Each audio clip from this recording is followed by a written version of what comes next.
there's dirt on my hands.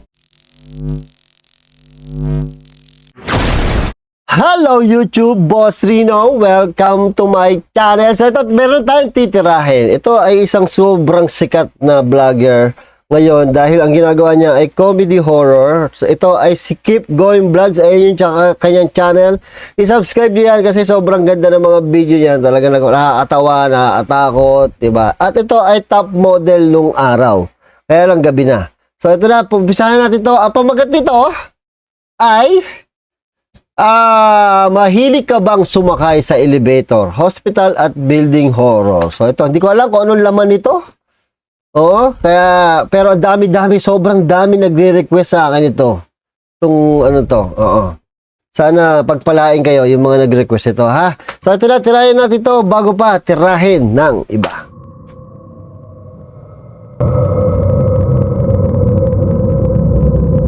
Sa panahon Grabe, may voice over pa, ha?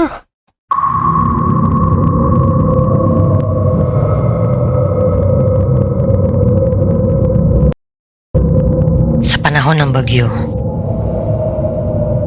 marami ang naghahanda. Madalas, walang pasok ang mga estudyante. Uy, narrate yata to. Parang kwento-kwento, di ba? At kapag minamalas-malas ka, dahil ang bagyong parating ay mas malakas pa kaysa sa inaasahan mo, Oh my God. Nakakatakot, ah. wala ring pasok ang mga opisina.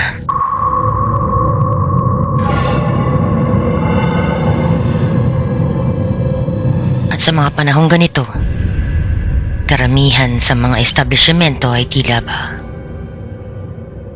abandonado. Oh my God. Marami ang mga nabubuong kwento. Mula sa mga tagabantay hanggang sa mga taong hindi maiwanan ng mga trabaho. Yan! Oh, putang. Grabe, di ko unexpected yung transition na yun. Ang Hindi galing, ah. maiwanan ng mga trabaho. Nice. Mga kwentong hindi mo maipaliwanag. Mga karanasang minsay nagpapataas ng iyong mga balahibo. Mapapaisip ka na lamang kung ang lahat ng ito ba'y may katotohanan o ito ba'y likha lamang ng ating mapaglaro at malilikot na imahinasyon. Oh O my baka God. naman isa itong kuni-kuni.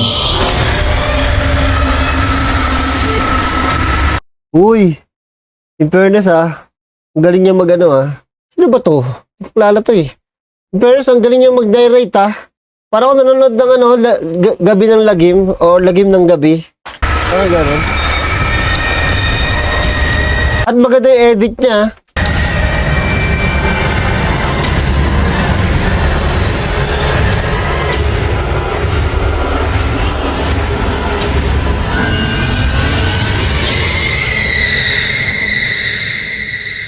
Grabe, effort. Ngayong gabi, habang tulog ang mga tao, Oh, nice. samahan ninyo ako mag-ikot-ikot, pakiramdam, at magmasid-masid sa kung ano ang nasa dako paroon.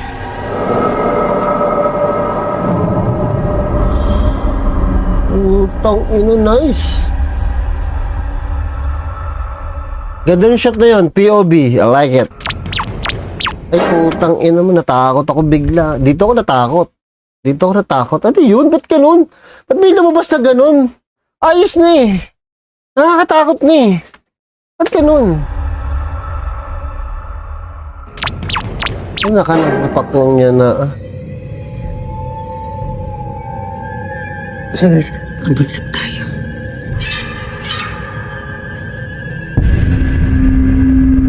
Creepy ah.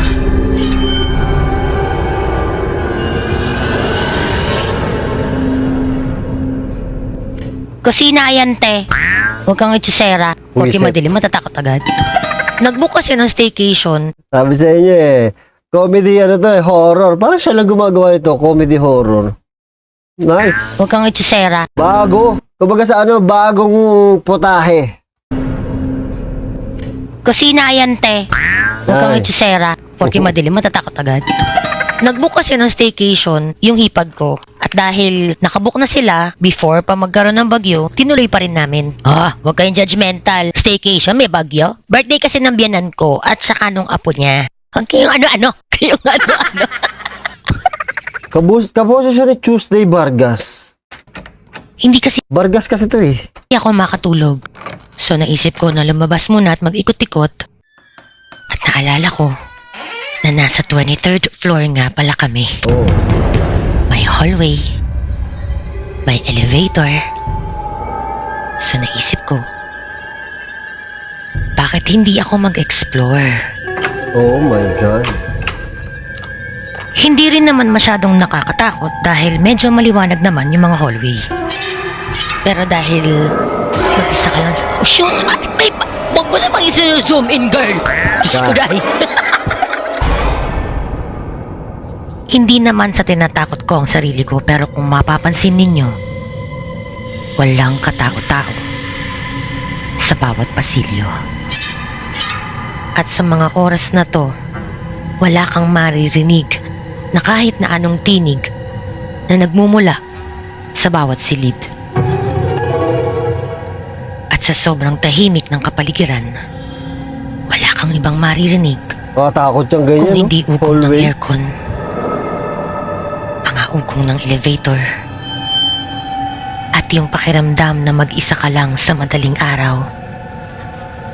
Tapos, wala ka ibang choice kundi mag-elevator. Ayun sa edit. Marami na tayong naririnig na mga nakakakilabot na kwento patungkol sa elevator. Ngunit may katotohanan nga ba? Nagkaroon na ba, meron na bang lumabas na scandal sa elevator? Parang wala pa ako nakikita. Yan na. Ating alamin. Hindi ko malaman kung matatakot na ako. Bigla ako matatawang hayop na. Ganda ng atake.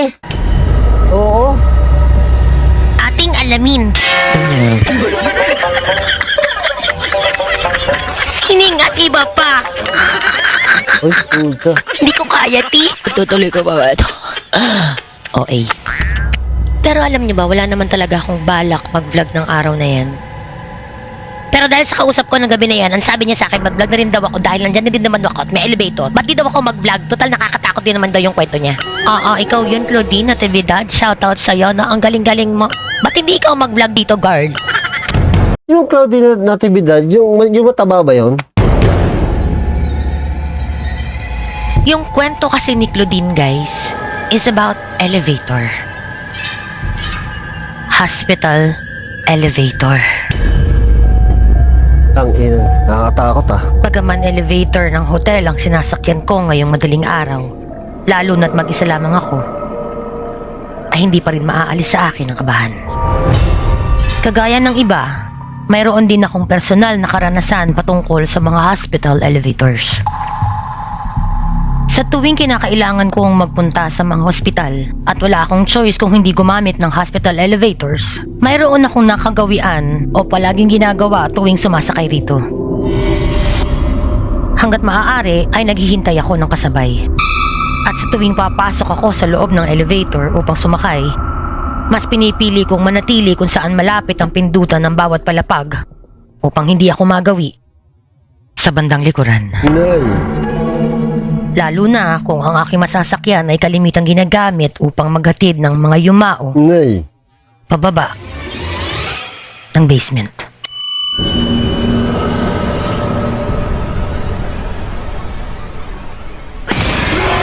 Oh, shit.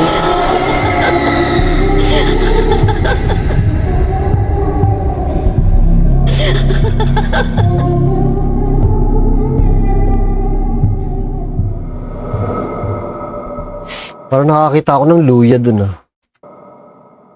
Umaga na. Bumaba ako 5:30. Sa tingin nyo nasisiraan na ako ng ulo. Alam nyo, nakakakita ko. Tapos pupunta ako ng elevator. Alas sa madaling araw. Nahihimatayin ako do. Saan banda? Okay. Alas 4. Hindi ko alam kung natatawa ako. Tangina yun. Ang hirap manood dito. Di mo alam kung matatakot ka o matatawa ka. Bagong ano to bagong... Sorry kung pinopost ko kasi di ko alam kung saan ako sisingit eh.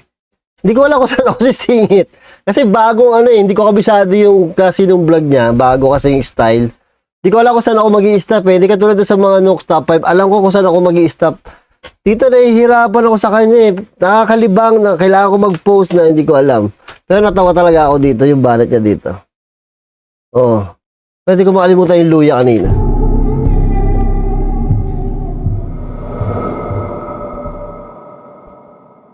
Umaga na. Bumaba ako 5:30.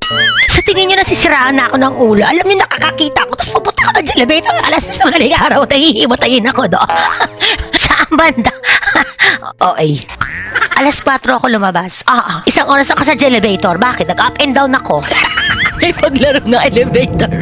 Ayop ka. Naghanap kasi ako pandesal. So, kamusta naman yung boko, di ba? Wala akong microphone. Maganda ko dito. Nakatao-tao dito. Yes, malakas na yung ulan. Kahit wala pa ulan. Bakit ganyan yung mukha mo? Okay ng inang mukha. Yan parang tangaw. Tawin ng buhok yun, oh. Mangkukulam ka ba? So, Ang gulo ng buhok mo eh. mag-vlog tayo dito. Kasi walang tao. Pero partida nakalipistik ah. Vlog. Vlogger ka pa. Tangang sabi. Alam niyo ba, sanay na ako magsalita mag-isa. Hindi ko alam kung nag-vlog ko. Kasi yung buhok ko. Ayan, walang tao dito. Hindi ko masyadong pwede ipakita yung mga ganap dito. Alam niyo kasi, malakas yung ulan. Ako lang mag-isa dito. Literal na ako lang talaga mag-isa. Ayan o, nakita niyo ba? Alam mo, nakikita niyo. Hindi ko alam kung nakakakita sa akin yung sa pinaggagawa ko. Ang dami natin tao dito. Pero ano na to, umaga na. Feeling ko marami nakakakita sa pinaggagawa, nakakasok dito. Ayun, nakakatakot ako. Mas nakakatakot yung mukha mo, girl. May papakita ako sa inyo. Pandi Manila oh. Sarap. Girl, alam mo yung nakikita mo sa mga pelikula, lakas mo naman makaluma, girl. Ganito Ayan. kasi yung mga nakikita ko sa mga movie. Movie, okay na. Siya ba yan? RT. Lagi nakakatakot. Paano kung biglang may katabi pala ako dito? Ay, lakas ng ulan. Wala pang ulan, girl. Ano lang. Malakas yung hangin. Pero feeling ko malagag. Kanina kagabi, hindi malakas ang ulang, malakas ang hangin dito eh. Nasusukot ako pag nakikita ko yung pa ako doon sa salamin. Feeling ko biglang may kata. Tinan nyo ha, baka mamaya biglang may show dito ah. Guy, ang lakas ng hangin, guy. Hindi biglang papasok ka dito pag ganyan. Mas biglang kagay.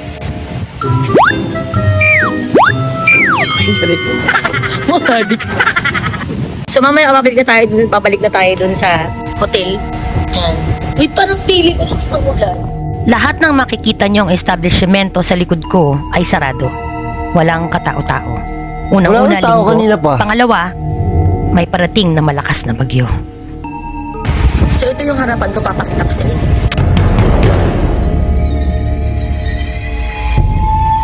Sa BGC ba to? Ay, hindi ko alam.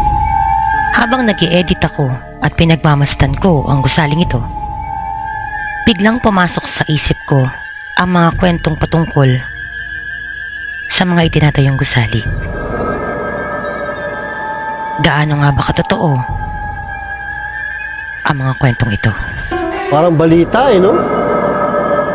Ayon sa mga kwento-kwento, bago pa man daw itayo ang isang gusali o pagkatapos itayo ang mga haligi nito, mayroon daw mga ritual na karaniwang isinasagawa. At ayon sa kanilang paniniwala, ito rin daw di umano ang nagpapatibay ng pundasyon ng isang daw. gusali. Totoo ba yun? Totoo ba yun? Ito ay ang kanilang tinatawag na pag-aalay o mas kilala bilang padugo. At karaniwan daw na ginagamit sa pag-aalay na ito Manok. ay ang mga alagang hayop.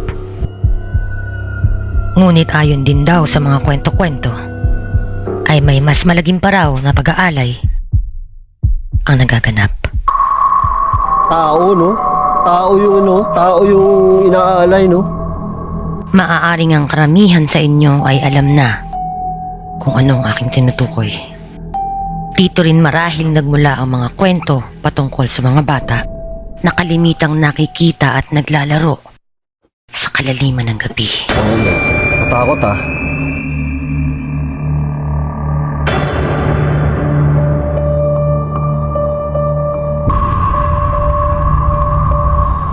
Kadalasang maririnig mo ang kwentong patungkol sa isang bata o mas kilala bilang Junjun Oy, sa mga alam ko yung Junjun. Alam ko yung Junjun. Ang partner no, si Jenjen. call center agents o sa mga taong nagtatrabaho sa BPO industry. Tulad ko, na minsan ding nakapagtrabaho bilang call center agent, may isa o dalawang silid ang sikat na sikat sa amin na kung tawagin ay sleeping quarters. Ay, alam na kung anong nangyayari doon. Sa amin na kung tawagin ay sleeping quarters. Dito ay maaari kang matulog o umidlip during your break hours. Break hours lang, te, ha? Huwag mong gawing apartment yan, girl. Huwag mong gawing 3 hours, ha? Sabi ko na eh. Oo. Kadalasan din naman ako natutulog sa sleeping quarters. Pero nung una, ay hindi mo ako mapapatulog o ni mapapasilib sa naturang silid. Ito ay dahil sa samot-saring kwento ng kababalaghan patungkol sa silid na ito. Isa na rito ay ang tila ba isang bata na gumigising sa'yo sa himbing ng iyong pagkakatulog. Isa pa sa kinakatakutan ng mga call center agents ay ang bangungot raw na kanilang nararanasan sa tuwing sila'y natutulog sa sleeping quarters. Ilan lamang ito sa mga makapanindig balahibong kwento ng kababalaghan. Ito rin ay base lamang sa mga kwento-kwento at wala pang kahit na sino mang nakapagpatotoo kung ang mga pangyayaring ito ba ay tunay na naganap. So yun na nga. Kamusta naman yung mukha ko, te? Para kang binagyo. Pandi Manila sarado. Pandi Manila bakinemen. Sorry. Oo. Bento box. Sarado din. Ayan siya. Bento box. Sorry. Kakape lang ako. Oh no!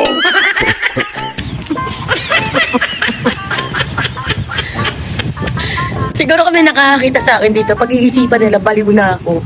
Kaya po talaga ang mga vlogger. Tapos ganyan, pero i-fairness yung mga ako dito para talaga pang horror. Oh.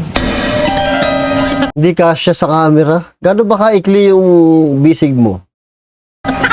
May umaakyat, feeling ko may tao. Tapos pag nakita ko nagsasalita, sasabihin baliw na ako. Ganun talaga.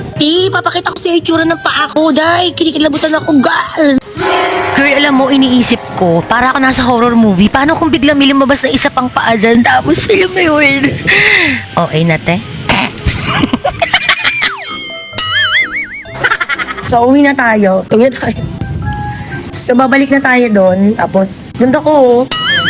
Wala nang hangin. Mukha na tuloy akong tanga. May mga tao na dito. Yun, oh. Bakit parang may dumakat sa likod ko, no? Parang lang. Hindi ako sure. Yung nakaharap ko dito, tambayan, kinini. Pero walang closed. As of the eternity, guys.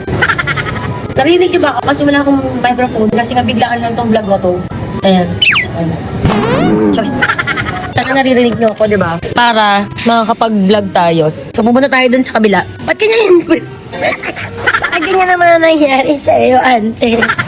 So, may nabudol tayo. Bababa na tayo kasi wala naman akong ganap dito. Bababa na tayo. Actually, wala akong dalang tripod ngayon. Yung may tsura ko, para lang mamamalengkit. So, may tsura ko, girl. Ano to? Diba? Kasi naka-check-in lang kami dito. Wala lang, staycation. Ayusin mo naman yung damit mo. Mukha ka namang dito. Yeah, cowboy tayo eh. Kasi kahit parang tsura ko, parang ilan na anak mo? Ilabada mo, si Alitoya mo. Dali churros na yan, puta. Si Aling Toyang. Sira ulo tong babaeng to. Bababa na tayo. Ay, lumalabas talaga yung mga susuhang ko dito, ti. Mumukha naman ako dito, namimigay ng Kung ano pa nang gagawin. Dali lang, bay. Hindi ko lang kung naririnig niyo ako. Kasi wala akong tripod.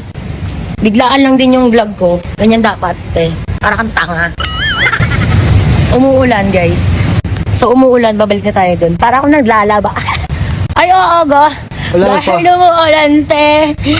Malakas ang kalimnan mo. Pero okay lang. Wala namang kulog. Ayan. Wala namang... Ano pupunta? Uuwi na, tumawid ba siya Kung kanina? dumadaan. So, dadaan tayo. Ang daming sasakyan. Kala mo kinaganon dapat to, diba? Para ako naglalaba lang. Tumadaan lang ako. Ay, may aso. Ay, nagagalit yung aso sa akin. Tinan mo, kinabang ako. Tinan mo. Oh.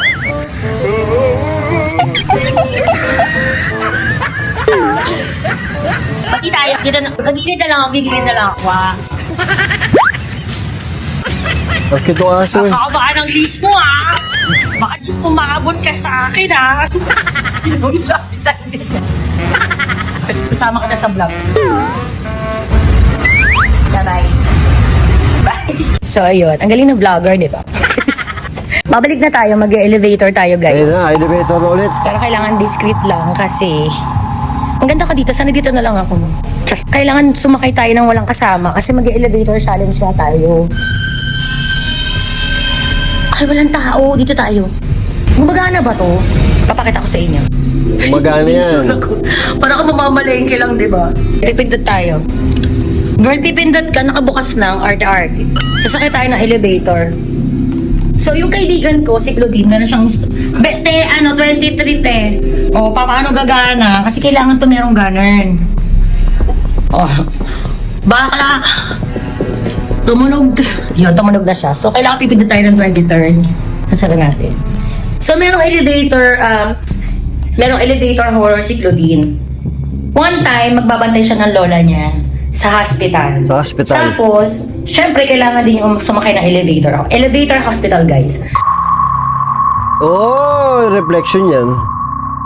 Sinadya ko talagang i-pause ang part na to. Dahil kung mapapansin ninyo, hindi na ako mapakali at malikot ang mga mata ko.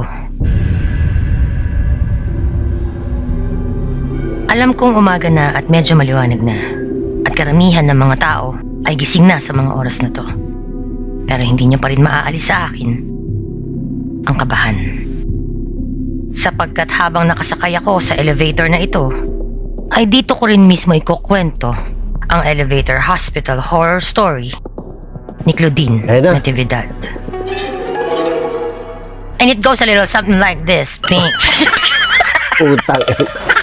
Kinakabahan kasi. yung balat niya, parang parang tanging ina mo. Diba, drama, tapos biglang magiging comedy. Siya, horror, tapos biglang magiging comedy. Ako mga girls and boys Kala ko nga si Ai yung pinapanood ko. and family and friends. Sa totoo lang tinatawagan ko ngayon si Claudine. Dahil habang ine-edit ko itong part na to, biglang sumakit ang ulo ko at naglolo ko mismo ang editing app ko. Hindi rin naman lingid sa inyong kaalaman na nakakaramdam din ako at paminsan-minsan nakakakita ng mga bagay-bagay na hindi natin kayang ipaliwanag. Kung kaya't pinayuhan ako ng aking asawa na bago ko pa man daw ipagpatuloy ang aking ginagawa, ay humingi daw muna ako ng gabay sa itaas.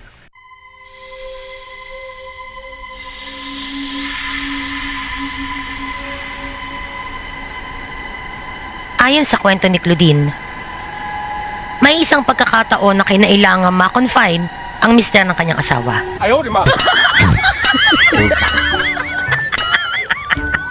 Galing yung mister ng kanyang asawa, Ay! Hindi ko alam kung ano mararamdaman ko. Claudine. May isang pagkakataon na kinailangan ma-confine ang mister ng kanyang asawa.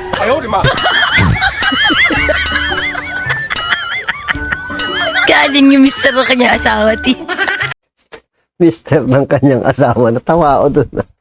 Wala akong ba't bumibenta sa akin yung mga kagaguhan eh. Sino ka, Jarn? Bakla, Yarn? Ang magalit sa akin yung asawa ni Claudine. Pasensya na kayo guys kasi ang hirap talaga mag-construct ng maayos na voice-over. Huwag kayo ano-ano.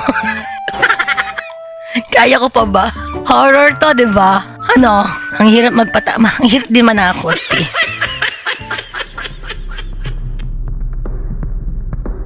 Ayon sa kwento ni Claudine, may isang Eto na. pagkakataon raw na Eto na. kinailangang ma-confine ang lola ng kanyang asawa. At sa mga panahong ito, ay katatapos pa lamang ng pandemya. Kung kaya't sa mga panahong ito ay mahigpit pa rin ipinapatupad ang protokol sa bawat ospital. Isang tagabantay lamang ang pinapahintulutang manatili sa bawat pasyente. Sa pagkakataong ito, si Claudine daw ang naatasang magbantay. Sino ba yung Claudine na yan? Hindi naman namin kilala yung Claudine na yan eh. Hindi naman kilala ng mga nanonood yung Claudine na yan. Ano ba yung si Claudine na yan? Ano ba yung tsura ng Claudine? Ayon pa kay Claudine, Pakaramdam ako medyo chubby to eh. isa daw itong pribadong ospital na magkahiwalay ang main building at ang building na kailangan niyang puntahan. Takot ako sa ospital. Pasado alas 10 na nang makarating siya sa ospital. At upang makarating siya sa ikalimang palapag ng building kung saan nakakonfine ang lola ng kanyang asawa, ay kinakailangan niyang sumakay ng elevator.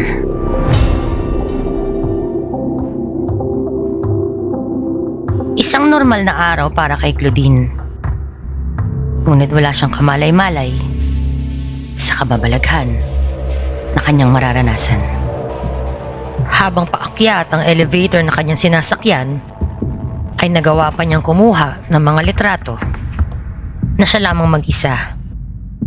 At habang masaya daw siya na ginagawa ito, walang ano-anong biglang may nagsalita raw sa kanyang gilid, malapit sa kanyang mukha. At sinabing, Mag-isa ka lang.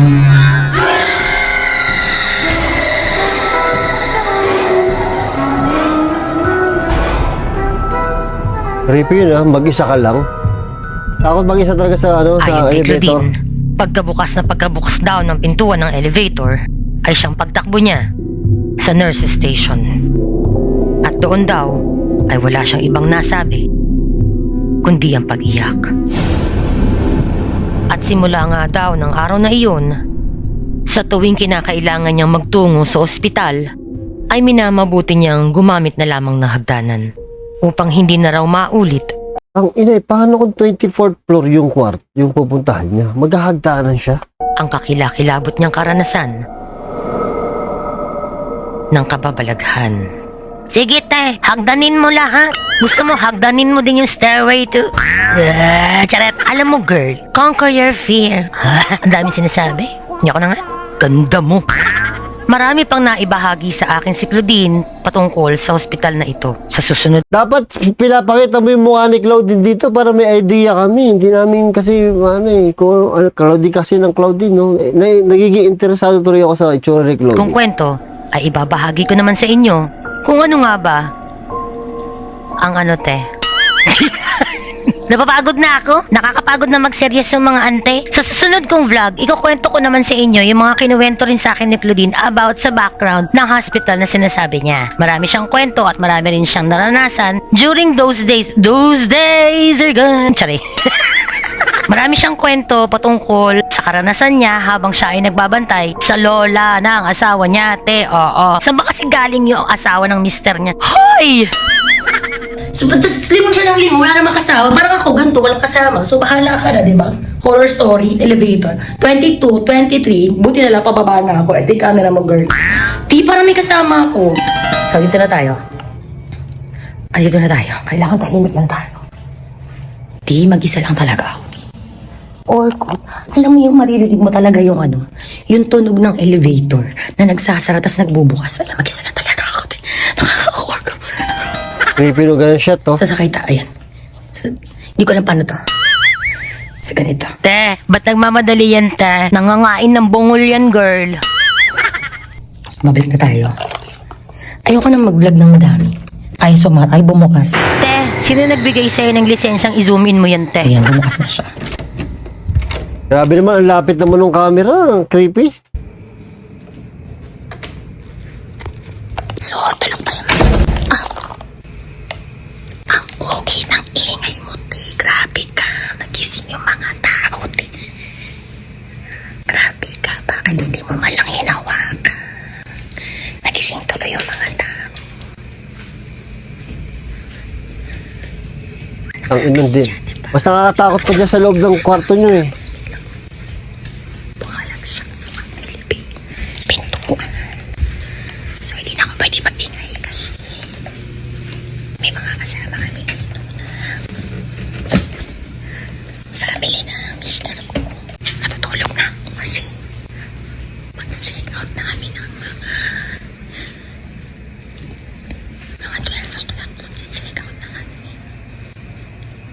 house. Ayun. So, sayang. Wala akong microphone. Tulog pa sila. Grabe yung pintuan Utang dito. na mo. Ang lakas-lakas pag hindi mo hinawakan. Parang may nag-aaway ka doon. Sige na guys. Babay na. Mamaya na ako magkukwento ulit.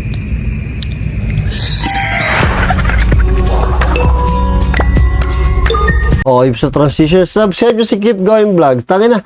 Ngayon ko lang, ito simula nung nag-solo mukbang ako. Nag-solo mukbang ako. Ang dami nagko-comment sa akin na hindi daw nila alam kung ano yung mararamdaman nila, kung matatawa sila, matatakot sila. Parang gano'n. Ngayon ko lang naintindihan yung ibig nila sabihin.